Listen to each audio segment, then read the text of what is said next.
اعوذ باللہ من الشیطان الرجیم بسم اللہ الرحمن الرحیم۔ میرے چینل کے معزز دوستو السلام علیکم۔ معزز سامعین، ابو نصر السیاد نامی ایک شخص اپنی بیوی اور ایک بچے کے ساتھ غربت اور افلاس کی زندگی بسر کر رہا تھا۔ ایک دن وہ اپنی بیوی اور بچے کو بھوک سے نڈھال اور بلکتا روتا گھر میں چھوڑ کر خود غموں سے چور کہیں جا رہا تھا کہ راہ چلتے اس کا سامنا ایک عالم دین احمد بن مسکین سے ہوا، جسے دیکھتے ہی ابو نصر نے کہا کہ اے شیخ، میں دکھوں کا مارا ہوں اور غموں سے تھک گیا ہوں۔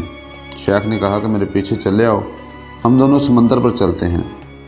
معزز سامعین، سمندر پر پہنچ کر شیخ صاحب نے اسے 2 رکعت نماز نفل پڑھنے کو کہا۔ نماز پڑھ چکا تو اسے ایک جال دیتے ہوئے کہا کہ اسے بسم اللہ پڑھ کر سمندر میں پھینکو۔ جال میں پہلی بار ہی ایک بہت بڑی مچھلی پھنس کر باہر آ گئی۔ شیخ صاحب نے ابو نصر سے کہا کہ اس مچھلی کو جا کر فروخت کرو اور حاصل ہونے والے پیسوں سے اپنے اہل خانہ کے لیے کچھ کھانے پینے کا سامان خرید لینا۔ ابو نصر نے شہر جا کر مچھلی فروخت کی، حاصل ہونے والے پیسوں سے ایک قیمے والا اور ایک میٹھا پراٹھا خریدا اور سیدھا شیخ احمد بن مسکین کے پاس گیا اور ان سے کہا کہ حضرت، ان پراٹھوں میں سے کچھ لینا قبول کیجیے۔ شیخ صاحب نے کہا کہ اگر تم نے اپنے کھانے کے لیے جال پھینکا ہوتا تو کسی مچھلی نے نہیں پھنسنا تھا۔ میں نے تمہارے ساتھ نیکی گویا اپنی بھلائی کے لیے کی تھی، نہ کہ کسی اجرت کے لیے۔ تم یہ پراٹھے لے جاؤ اور اپنے اہل خانہ کو کھلاؤ۔ معزز سامعین، ابو نصر پراٹھے لیے خوشی خوشی اپنے گھر کی طرف جا رہا تھا کہ اس نے راستے میں بھوکا ماری ایک عورت کو روتے دیکھا، جس کے پاس ہی اس کا ایک بے حال بیٹا بھی تھا۔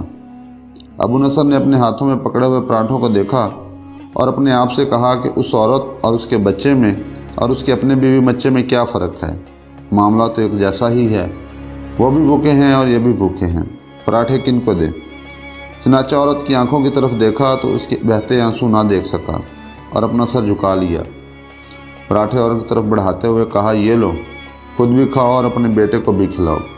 عورت کے چہرے پر خوشی اور اس کے بیٹے کے چہرے پر مسکراہٹ پھیل گئی۔ معزز سامعین، ابو نصر اس واقعے کے بعد غمگین دل لیے واپس اپنے گھر کی طرف یہ سوچتے ہوئے چل دیا کہ اپنے بھوکے بیوی بیٹے کا سامنا کیسے کرے گا۔ گھر جاتے ہوئے راستے میں اس نے ایک منادی والا دیکھا جو کہہ رہا تھا کہ کوئی ہے جو اسے ابو نصر سے ملا دے۔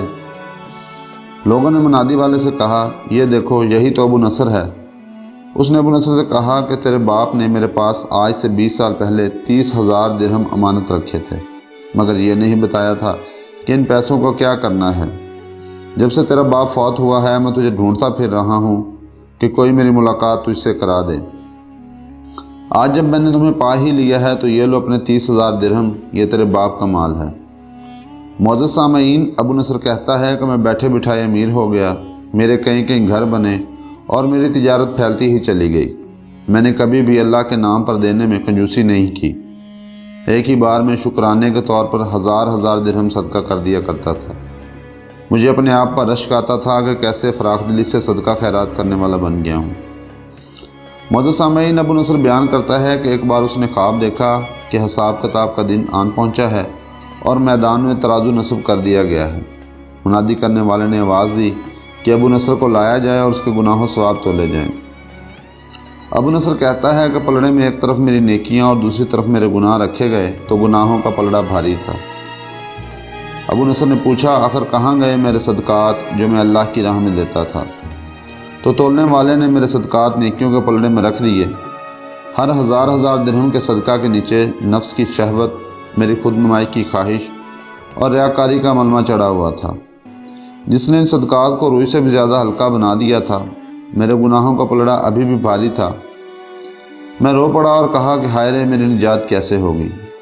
منادی کرنے والے نے میری بات کو سنا تو پھر پوچھا، کوئی اور باقی اس کا عمل ہے تو لے آؤ۔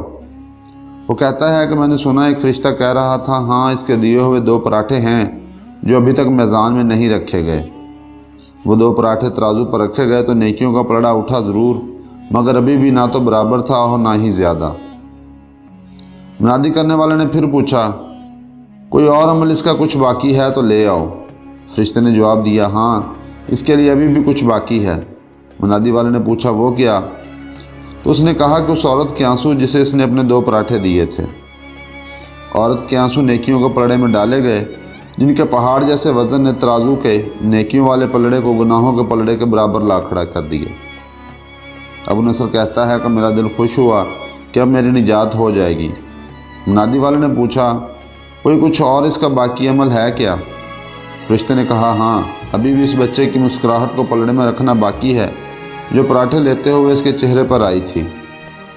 معزز سامعین، مسکراہٹ کیا پلڑے میں رکھی گئی، نیکیوں والا پلڑا بھاری سے بھاری ہوتا چلا گیا۔ منادی کرنے والا بول اٹھا، یہ شخص نجات پا گیا۔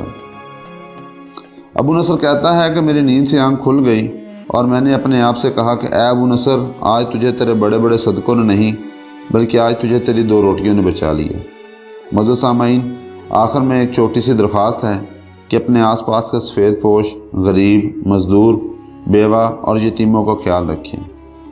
یہ تھی آج کی ویڈیو، کیسی لگی پلیز لائک اور کمنٹ کر کے ضرور بتائیے گا۔ اپنے دوستوں کے ساتھ شیئر کیجئے اور میرے چینل کو سبسکرائب کیجئے۔ That's all for now, thank you for watching.